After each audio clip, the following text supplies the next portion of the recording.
Live from KSAT 12. Good Morning San Antonio starts right now. Good morning and happy Tuesday. Steph is back. Aw, hey, we missed you, girl. Welcome back. Thank you. It's been a great start to the week. How you liking the cooler temperatures? I love it. Yes? I love it. I'm a huge fan, and I hear there's more in store, so that's very exciting. Let's take a live look outside at the city real quick. Again, good morning, San Antonio. Things are looking beautiful right now. And so what else is looking beautiful, my girl? Sarah Spivey's in the building. And for Justin Horn, she's bringing great tips. So it's just a great news day. Yes, I'm going to say, though, you're going to have to wait for the much cooler weather for just another 18 hours or so, okay? All right, it's going to be fine.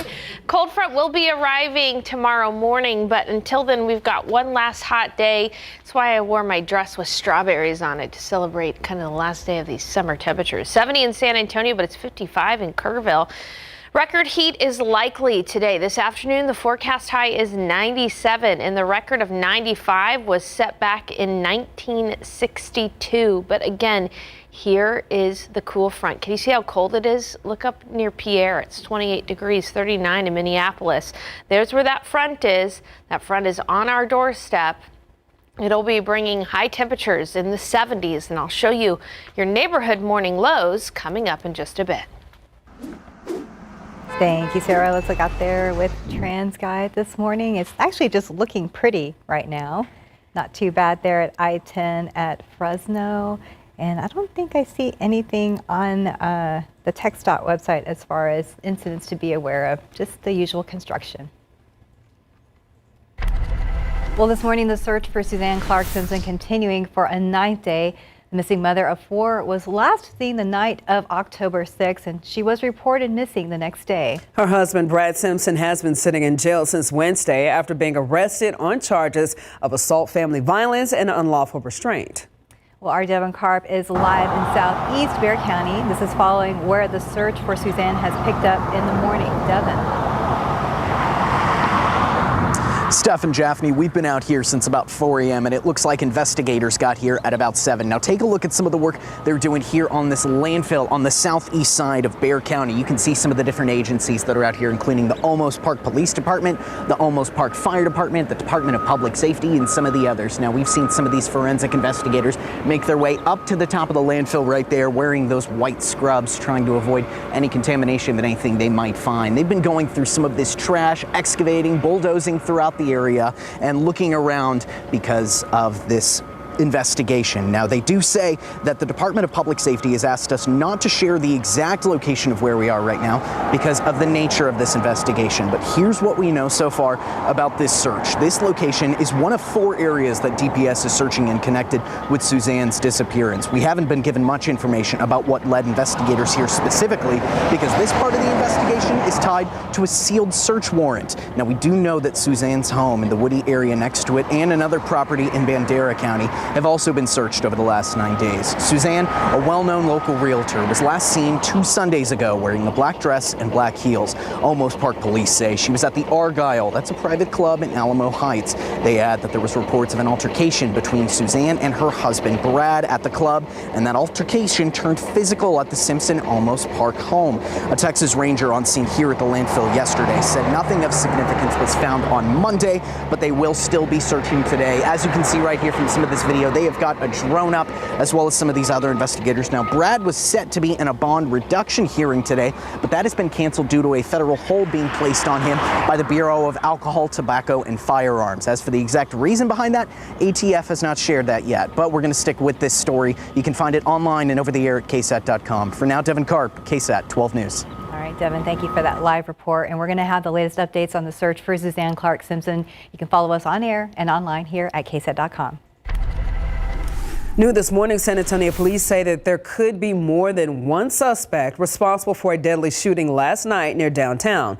A man was shot and killed in a car in the parking lot of a apartment complex on East Grayson around 8:30 last night. He has not been identified, but SAPD believes that there were multiple shooters since several different types of shell casings were found at the scene. We'll have more details on this case when they become available. Well, police in Austin have arrested a suspect who they say is responsible for triggering an Amber Alert that went out to phones across the state yesterday afternoon. So KTVC News in Austin reporting that Cheryl Mercado Hernandez was arrested last night in North Central Austin, accused in a double murder and kidnapping 3 children. Well, those 3 children were found safe. This morning, we're learning more about a body that was found near a Northside park last week. Last Sunday, a park police officer discovered a man's body in the golf cart along a trail near Walker Ranch Park, covered in tarp. The medical examiner's office states that the man, believed to be in his 20s or 30s, was killed by multiple gunshot wounds and that his death was ruled a homicide. At this time, the man has not yet been identified and police are still investigating what led up to his death. Well, here's today's 9 at 9. Former President Donald Trump and Vice President Kamala Harris held dueling events in battleground state Pennsylvania yesterday. The former president held a town hall in which he answered questions related to immigration, the Afghanistan withdrawal, and the importance of winning Pennsylvania. Harris, meanwhile, held a rally in which she played clips of the former president in which he called his opponents enemies within America. Shortages of gas and mass power outages continue to slow progress in recovery efforts from Hurricane Milton this morning. About half of gas stations in the Tampa and St. Petersburg area are out of gas entirely. Just under 400,000 customers across the state were without power, down from a peak of nearly 3 million. Both the federal government and the state have made efforts to provide fuel to residents free of charge at certain locations. This morning, a North Carolina man is out on bail after threatening federal workers trying to help the region recover from Hurricane Helene. Officials say that 44-year-old William Parsons threatened to harm FEMA employees while armed with a rifle and handgun. The arrest comes after weeks of misinformation about FEMA's response to recent hurricanes. FEMA has said it has made some operational adjustments following the threat. At least 6 new suits filed by men, women, and a teenager accused Sean Diddy Combs of sexual assault. The plaintiffs are filed anonymously in federal court. They are being represented by the same attorneys who are representing at least 120 other alleged victims of Combs. Combs has pleaded not guilty to sex trafficking, racketeering conspiracy, and prostitution-related charges.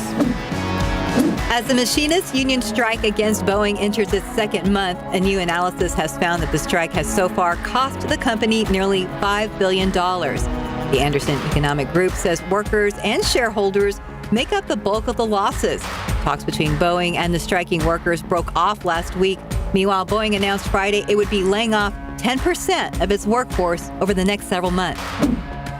Overdose deaths in the U.S. are the lowest they've been in 3 years, according to the recent federal data.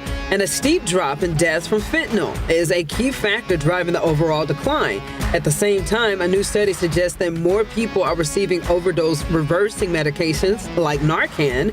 The rate of everyday people administering Narcan to an overdose victim increased more than 43%. A number of unheard master tapes from Jimi Hendrix are about to go to auction. The auction house claims that the 50 rare tapes include versions of Hendrix's songs that have never been released. Other items from the artist going to auction include a dry cleaning bill for a gold suit and an eviction notice Hendrix received due to complaints from neighbors. A NASA mission is on its way to Jupiter's moon of Europa to study if humans could one day live there. Dubbed the Europa Clipper, the mission will study the moon's ice-covered ocean, which has long been speculated to harbor life of its own. Europa Clipper will reach the moon in April of 2030. 2 giant pandas from China are arriving in Washington, D.C. today. Their new home, the Smithsonian National Zoo. The pandas, a male named Bo Li and a female named Ching Bo, will be staying in the U.S. for about 10 years. The facility is closed to visitors today, while the 3-year-old pandas settle into their new home. And that's today's 9 at 9.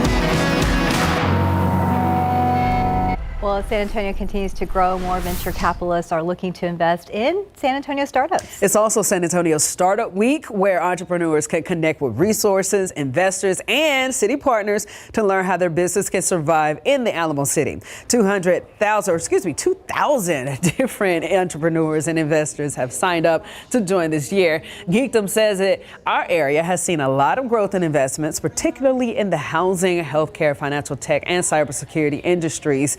Startup Week will have opportunities for people to pitch their ideas to potential investors.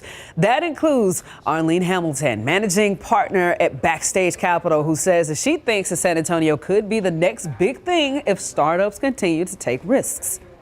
You can do almost anything, because if you realize, hey, if I fail, at least I'm still here, another day the world keeps on spinning, then you take control of the situation.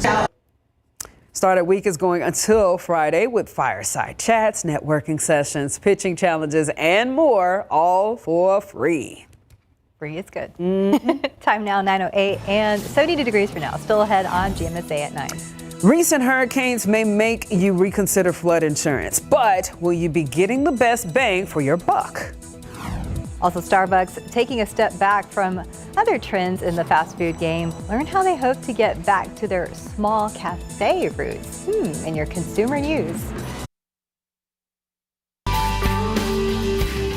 Welcome back. It's 9:12. Join us this weekend at Hemisphere Park for Light the Night, emceed by our very own Daniela Ibarra.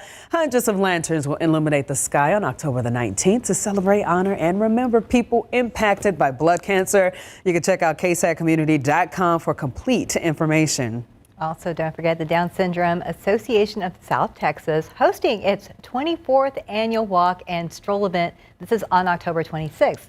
The nonprofit tells us that this is one of the best ways to support what they do, and it provides them with resources that they need to help their families. So you can scan that QR code right there on your screen for more information, or you can also visit KSATcommunity.com. Okay, so let's get into what everybody is super excited about. Just the talking and just the thought of cooler temperatures coming our way. yeah. But we got to wait a little bit longer, huh? Just a few more hours, Daphne. We can do that. Yeah, we can do that. Because it has been a long stretch of really hot weather for us and totally sunny skies, but things are going to change. By this time tomorrow, it'll be cool outside and windy. Let's go ahead and take a look at temperatures. Let me get you through your day today.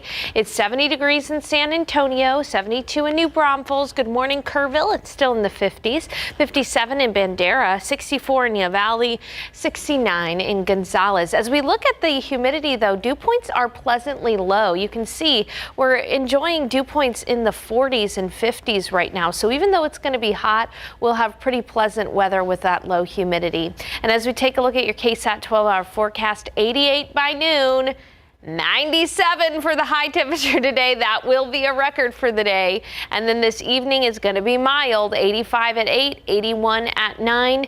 But a cold front is on our door. So enjoy the last day of temperatures in the upper 90s. Enjoy, I say.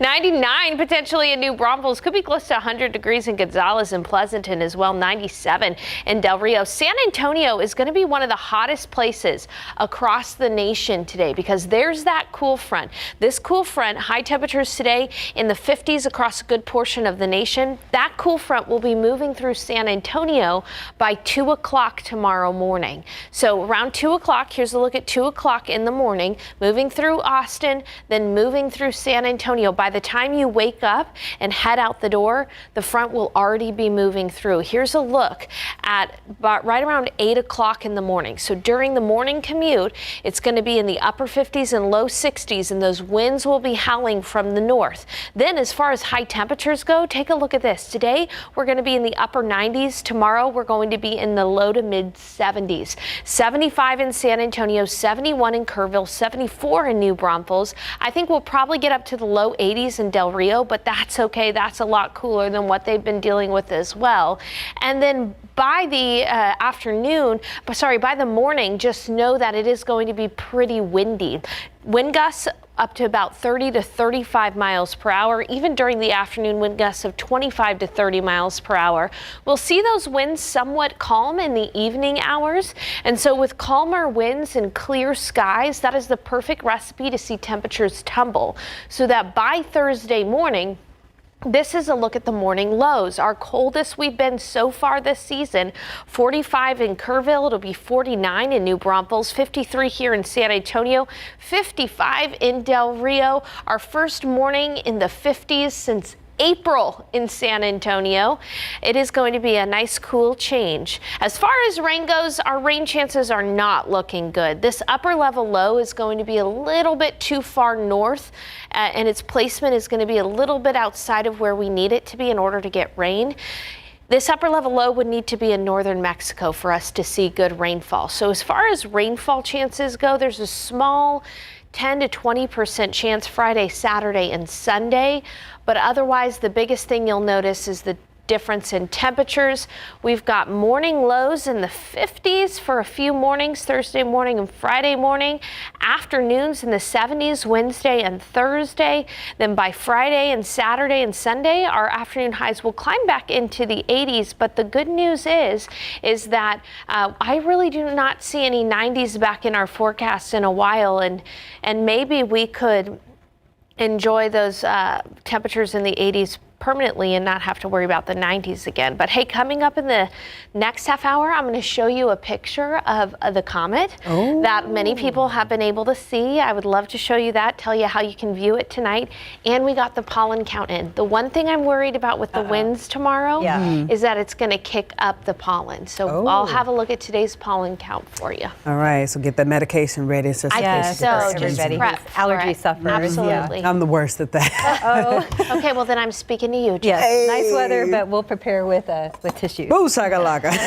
All right, let's head out to our friends over at SA Live to see how you guys are doing out there with your pretty colors. Yeah, like that combination going on over Thank you. We're in each other's heads, that's why. Yes. But At we this are point. ready to get hoppy today, right? That's right. The San Antonio Beer Festival is happening this weekend, and we have Mike joining us with Dos Serenos.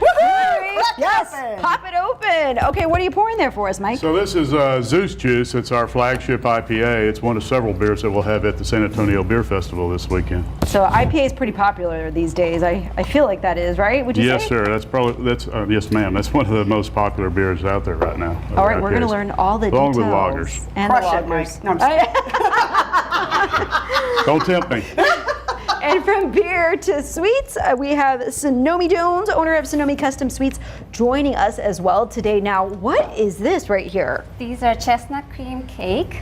We eat this in Japan in the fall around this time. It's beautiful. Okay, and I hear you have a surprise for us later in the show? Yes, we have surprise at the end, so please watch. All right, sounds great. All right, and of course, with Halloween coming up, we want to know, what are your Halloween traditions? You know, do you go big candy bars? Do you have a certain, way you put out the treats? Yes. Let us know. Scan that QR code and you may see your answer in the show. And speaking of spooky fun, right? We are also speaking with the producers and a few of the actors in Monster Summer. The family flick is out now, and there's some Texas ties there. So we are going to share that and more. We have a fun-packed show for you coming up. Yes. Welcome back. It's 9:22, almost 9:23. Okay. Well, recent hurricanes could have you considering some flooding insurance. However, how much does it cost, and when is a good time to buy? Ivan is here to break that down with us. Plus, he's here to tell us about a few more consumer headlines about holiday shopping, deadlines, and changes to the Starbucks discount program. Yes, a little bit upsetting about the Starbucks discount, but let's start with flooding insurance. What do people need to know about it? Well, San Antonio has seen its share of flooding, and with recent flood events in the southeast after Hurricanes Helene and Milton, you may be thinking, is flood insurance right for me? Well, first, flood insurance isn't part of your standard homeowner's policy. Even if you're not in a high-risk flood zone, flooding can still happen. Most flood insurance, though, is through federally backed National Flood Insurance Program, but you have to wait 30 days after signing up before that coverage kicks in, so don't wait until a big storm is headed our way. The cost, well, typically it's around $1,000 a year, but if you're in a lower risk area, it can be as low as $500 a year. And flooding can happen anywhere. So if you're considering flood insurance, it could be a good time to start looking into it before any disasters strike. And moving on to shipping deadlines, holiday planners, listen up. If you're sending gifts through the U.S. Postal Service, here's what you need to know to get them there on time. For delivery by Christmas Day, the deadline for Priority Mail Express service is December 21st. Now, if you want to save a little money, which we all love to do, first class mail and ground service need to be sent by December 18th. And for the earliest deadline, ground service packages must go out by December 16th. Now, the holidays are coming up quickly, so get your shipping in early to avoid that rush. Now, you can find a full list of holiday mailing deadlines at USPS.com. And some sad news for our coffee drinkers. Expect to see fewer promotions at Starbucks. The coffee giant is pulling back on deals through its mobile app, aiming to get more customers to pay full price. Guys, according to the Wall Street Journal, this move is part of new CEO Brian Niccol's plan to reposition Starbucks as a premium brand. I don't know if you guys remember that in the early 2000s, and reduce the workload on staff who've been overworked and overwhelmed when these promotions kick in. Maybe if you've seen those BOGO promotions. Now, recent deals like the extra loyalty points and discounted drinks won't be part of Starbucks' holiday strategy this year. Instead, they're going to be focusing on advertising seasonal drinks. Now, Niccol took over in September, and this is one of his first big changes as Starbucks' sales have slipped for the past 2 quarters straight. Now, the company wants to bring back infrequent customers, especially those younger ones who may have drifted away recently. And Niccol says that he wants to return Starbucks as a, quote, community coffee house with more comfortable seating and a better in-store experience. Now, I remember those good Starbucks days back in the day when you would go get a Frappuccino and be there for 2-3 hours, just being at Starbucks, having fun. Maybe we'll go back to that? Maybe. Well, you know, there's a lot of locations, even here in town, where the storefront, like you could still go in there and order, but they've removed a lot of the seating. Yeah, they have changed it up a little bit. So I think maybe that stemmed from COVID, and I think not all locations, but some I've noticed. And so I was thinking about this. So in grad school, we were talking about differentiation, and I'm seeing a lot of these Dutch Bros, 7 Brew, all these different coffee chain options, and Starbucks has to kind of differentiate and show that they're not just like all the other guys, and maybe going back to their roots. Yeah, I know, and going back to the discounts. Yeah, I mean that'll bring people back. They don't want to do that right now, but we'll see what happens. I'm not that big of a coffee person, but they make a mean breakfast burrito. I tried that for the first time last year, and I'm like, great breakfast look at sandwiches. this. Yeah, they have good snacks and shakes, and not shakes. I mean, what do you call them? Fraps. Yes, frappuccinos. You can get them excited for those non-caffeinated. holiday drinks. More to come, I'm sure. All right, we'll have our eye on it. Thank you, Ivan. Thank y'all so much. All right, it's 9:27. We got 70 degrees outside. There's so much more ahead on GMSA at 9. Well, including SAISD superintendent wants conversations with his personal coach to be sealed from view. Our Daniela Ibarra goes over what KSAT has uncovered next. And the search for Suzanne Clark Simpson continuing this morning. Our Devin Karp will give us the latest updates next.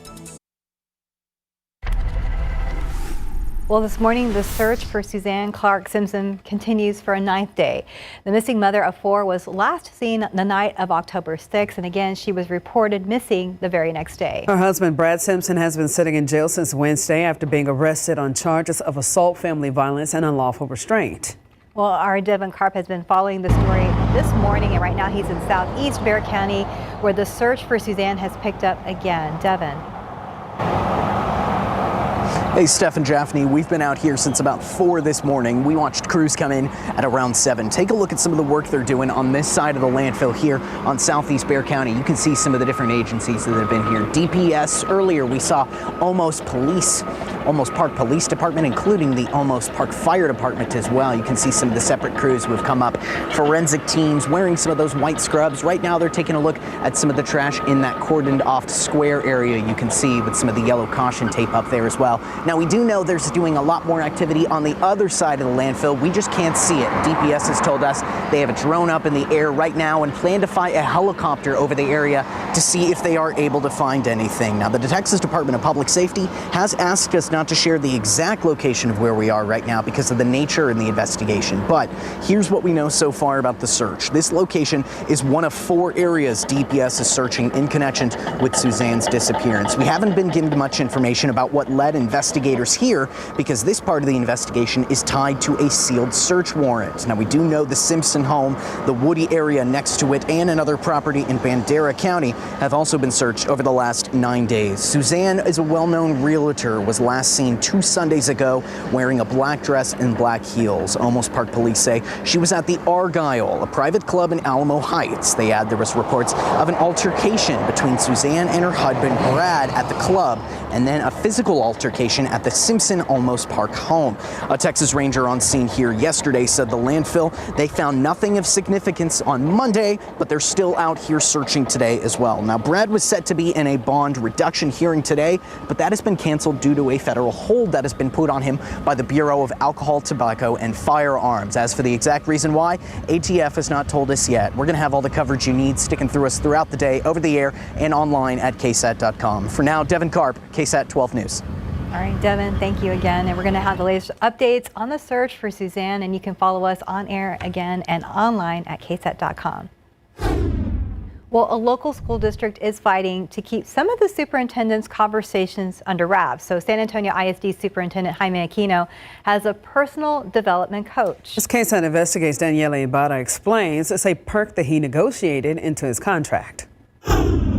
Taxpayers are on the hook to pay for up to 3 of that coach's trips to and from San Antonio. So we asked the district for those receipts and emails and texts between Aquino and that coach. SAISD spokeswoman Laura Short told us there haven't been any expenses. For the first time, Superintendent Jaime Aquino sat down with us to talk about it. What exactly does this personal coach do for you as a district leader? So let me give you a little bit of background, and I will push back. It's not a personal coach. It's a professional coach. Though. It's a professional coach, yeah. Okay. A personal coach, professional coach. I requested that I was going to get a coach that would help me. It was my first superintendency, and to help me grow. But the district's attorneys are fighting the release of any records, saying the coach is not involved with district business. My coach helped me a lot with understand the Texas school finance system, because I was new to Texas, to understand the landscape, to understand our TEACs and our STAR assessment, to understand the reality of the community. The state of Texas is a very complex school finance system. It sounds like he's helping you navigate district business. Yeah, of course. That's the purpose of it. Okay, well, it says right here the executive coach is not involved in conducting district business, and this is from the attorneys that SAISD has hired when we asked for records. Yeah. All right, so obviously an interesting back and forth right there. Danielle Ibarra joins us right now in the studio. Of course, she's been investigating the story and several stories that are happening out of there right now. So I know you were speaking with him directly. Can you tell us what did he say and why? Yeah, so this is the first time that we've actually gotten to talk to him. We've done several stories over the past couple of months on the heating issues there, lead in the water, of course, his travel. Mm-hmm. And he said that this is the first time that he's talking with us because it's the first time that something affects him directly, is what he said. But I mean, we did the story on his travel. We asked him about that. One of the things that he said, too, is that he feels like it's better for him to speak directly with parents. He said that he's constantly involved in the community, and he said that he thinks that's a more effective way to communicate with the public than sitting down and speaking with us. Oh, wow. And in looking at the video, we were noticing there was another person sitting there with him. Who is this person, and what did they have to say? Yeah, so that's Trustee Ed Garza. He's one of the school board members, a longtime school board member there. So we actually asked the district to speak with a board member a couple weeks ago. They said no. They gave us a statement, and then last Thursday, they said, okay, we're going to let you sit down with the superintendent. And then that morning that we showed up for the interview, they said, by the way, Ed Garza is going to be sitting there speaking with you. So we talked to him a little bit about what he thinks about this personal coach, and you're going to see that tonight at 10. All right. Looking forward to it. Well, again, the district is fighting the release of any records tied to that coach. So tomorrow on the night beat, actually, is that tomorrow on the night beat? It's tonight. Tonight on the night beat. So yeah, correction there. Tonight on the night beat, why a parent and experts say it's that you should get to see it. What's in it, so you should get to see it. Thank you, Daniela. Thank you. All right, live look outside at the city real quick with live cam. Blue skies right here. And again, good news on the way. But first, I just got to get through one more round in the microwave. Let's get with Sarah Spivey. How you doing? I like that. One more round in the microwave. That's pretty good. Yeah, we're going to be close to records, likely beating a record. In the pollen count, though, today, not too many issues. We've got molds, ragweed, and pigweed that are low. Here's the thing. Tomorrow, though, that front will arrive, and it'll be interesting to see how it kicks up any of the pollen out there. As you can see on your screen, that's a beautiful picture of the comet that's visible over the next few nights over San Antonio. This is the view from Helotes. Thank you for sending in your pictures to KSAT Connect. Please continue to do so. You can continue to see the comet through this Friday just after sunset. About 40 minutes after sunset, right above the horizon. Look to the right of Venus, which appears like a bright star. Binoculars and your phone help, so check it out. All right, so today the high 97, but look at that. Actual crisp, cool fall air in the forecast. Yeah, you heard that right. Details on how cool it'll get by Thursday morning coming up. Thank you so much, Sarah.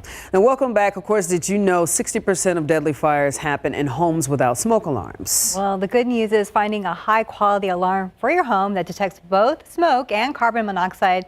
It won't break your budget. Here's RJ Marquez. Simon Glinsick and his family were lucky to make it out of their home after a dryer caught fire. Smoke was like white smoke billowing out of the dry area. It just went so fast. It's just still mind-boggling. It boggles my mind. Today, many house fires burn faster, hotter, and are deadlier than ever. 40 years ago, you would have had 17 minutes to get out of a house on fire. Today, just 3. That's because many newer homes have open floor plans with fewer walls and doors, allowing the fire to travel faster and more freely. Another factor? A lot of homes today have furnishings made with synthetic materials like plastic and particle board, which burn much quicker than, say, solid wood. So getting an early fire warning and then getting out is more important than ever. This advice from the National Fire Protection Association makes it easy. Install an alarm on each floor, test at least once a month, and replace after 10 years. Now, Consumer Reports' exclusive smoke detectors ratings are free, so no membership is required. This dual-sensor smoke detector from Simply Safe received top scores for detecting both flaming and smoldering fires. It's battery-operated, which means that you won't need a professional to hardwire it. It can also be interconnected, so if one alarm sounds off, the others will follow. This battery-powered smoke detector from Kitty also received top scores for detecting both flaming and smoldering fires. And this Ciderwood smoke detector from Walmart is another good option and comes with a 10-year battery. RJ Marquez, KSAT 12 News. All right, it is now 9:40. We're looking at 7 degrees outside, and you're watching GMSA at 9. Well, still ahead, Bexar County is making it easier for hearing-impaired voters to cast their ballots this election. Our Patty Santos will show us how the county is doing that next. Welcome back, 9:43. This morning, we are just 21 days away from the November 5th election. And this year, it is going to be easier for the deaf community to have their voices heard. So the 5 locations that you see on your screen in Bexar County right now will have access to sign language interpreters. Now, it's a first step in granting more access to those with disabilities at voting locations. Patty Santos tells us why this is such a big step for the community. They've been advocating for access to voting more years than you can imagine. For the first time, Bexar County voters who are deaf will have more locations to cast their ballots. A sign language interpreter will be available through a video screen at 5 voting precincts.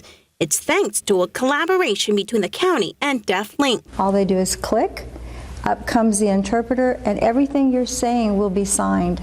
And when they sign back or ask a question, the interpreter can see them with the camera that's on the device that's being used, and they will voice whatever they're signing to the person that's interacting with them. Pastor Cassell Grice knows firsthand going out to vote can be frustrating without an interpreter. When people ask me, what's my name at the voting center, I can't understand them. I have to rely on trying to read their lips or writing back and forth, and they're not always helpful. So it's very frustrating for me as a deaf community member. Last election, a deaf interpreter was available at one polling site.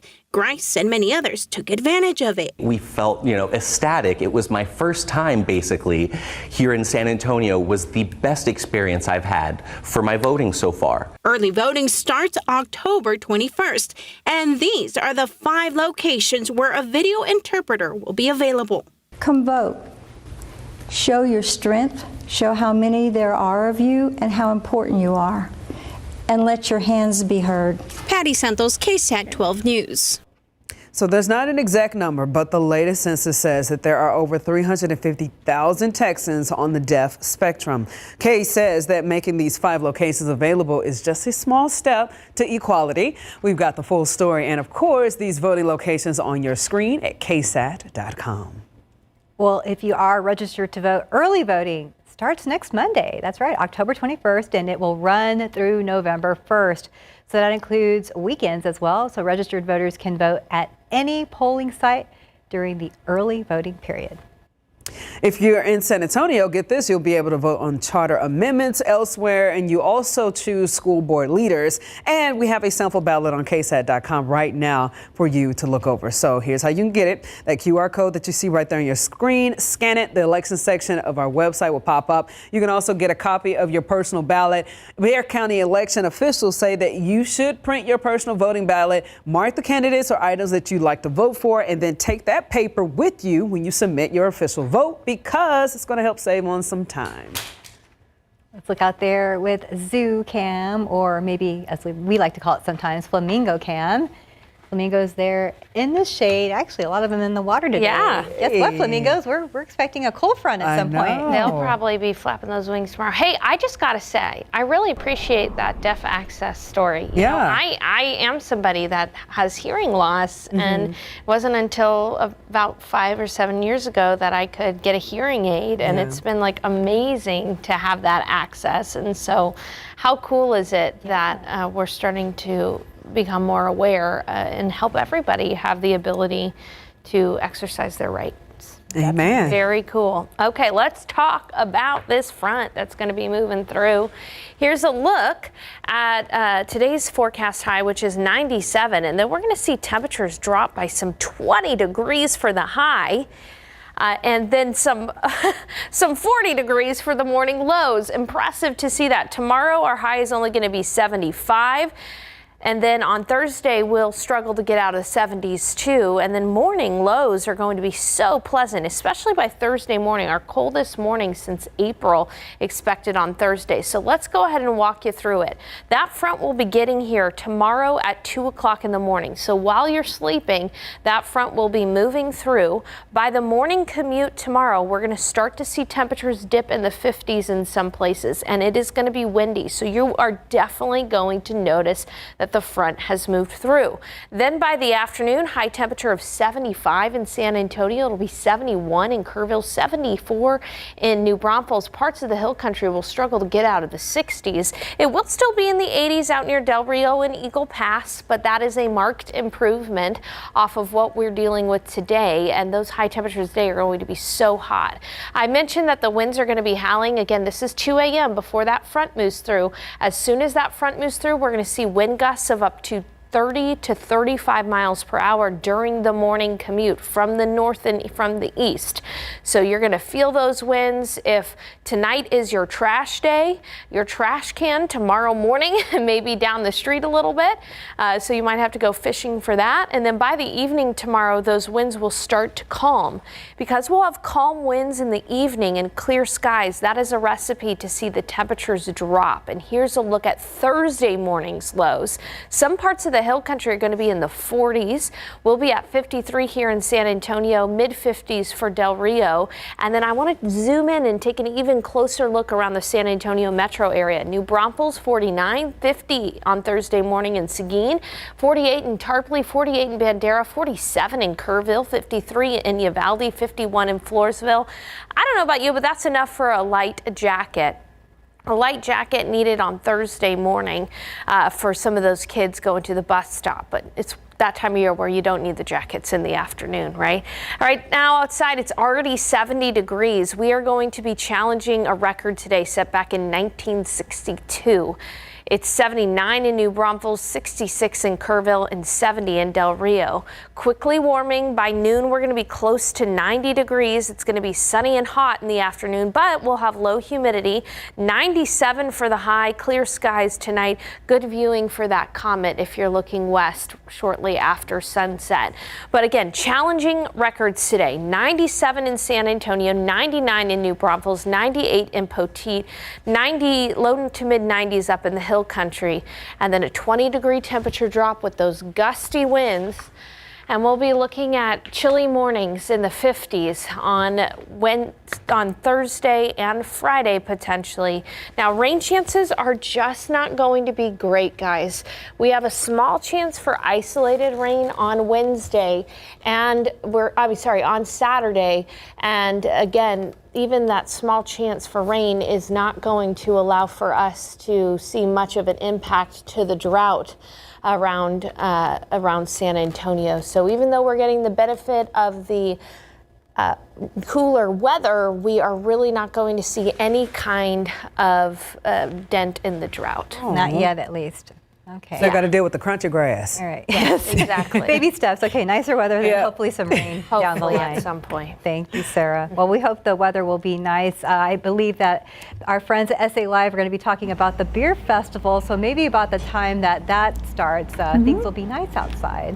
That's right. Saturday it looks nice for it. Yes. And beer makes everything better. And everyone better, I think. Okay, we're sharing, of course, the hoppy details, right? That's right. How you can experience hundreds of premium and craft beers from around the world. We're so excited. Cassandra Wagner with the San Antonio Current is here with a preview of the San Antonio Beer Festival, and Mike Sereno with Dos Serenos Brewing. Welcome. All right. Hey. What'd you bring, Mike? Well, we brought 4 beers that we're going to have at the beer festival this weekend. We got our Kronos IPA, our Loki's Lager, we've got the Zeus Juice, and then we've got a Apricot Pilsner that we're going to have there. I don't know why I like that name, Zeus Juice. When I hear it, it just makes me and like... looking at the cans, the artwork is incredible. Who did that, Mike? That'd be me mostly, and with a little help from my artificial intelligence friends. They're still really good. Yes, I love it. They pop. Cassandra, tell us more about the event. We are so excited. So the weather's looking perfect for the 19th annual San Antonio Beer Festival. The festival benefits the San Antonio Food Bank. We are looking forward to pouring over 300 different beers, seltzers, ciders, even some NA beers from over 100 different breweries from around the world, especially some of our local partners. We have food vendors. You've got the Pabst live music stage. We've got Lucha Libres showdown this year. Lots of DJs, local vendors. So there's just really something for everybody. And it benefits the San Antonio Food Bank. Yes. There's a promo code for our viewers, is that right? Yes, there is. SA Live for $5 off. And how long has it been going on? It's been going on for 19 years. So next year will be our big 20th anniversary celebration, and then the following year will finally be legal to drink. Now, Mike, what's the most popular one? Zeus is probably our most popular IPA that we have right now. And then Loki's Lager is a light, easy drinking lager beer that is very popular as well. And this is just a small sampling, right? Small of what's sample. going to be at the event? Where can they find your brewery? We're located at 231 East Ceballos in Southtown, and we have 20 taps, so we try to keep all of those full for a good variety. And you started this how? Started homebrewing 27 years ago, and just kind of fast forwarded, turned into a hobby, turned into a real job. I love that. I love that. Do you have a favorite, or is that a tough question? It is a tough question. It depends on the day of the week, mostly. But if I'm drinking IPAs, Zeus is probably my favorite. Zeus Juice. Zeus is the way. All right. There's the information up on the screen. The San Antonio Beer Festival happening Saturday noon to 6 p.m. For more information, all you have to do is head to our website, salive.com. Click on the As Seen on SA Live tab. All right, we'll have more SA Live for you in just a few minutes.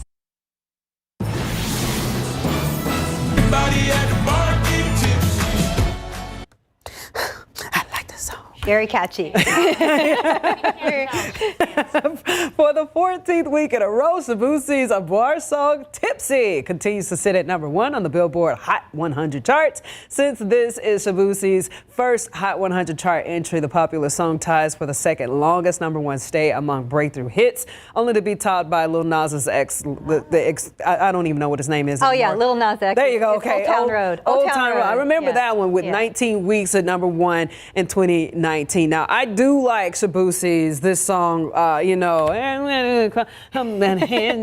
don't know the words, but I like the way catchy. it's a good tune. Yeah, you can have it in your head all day. Yes.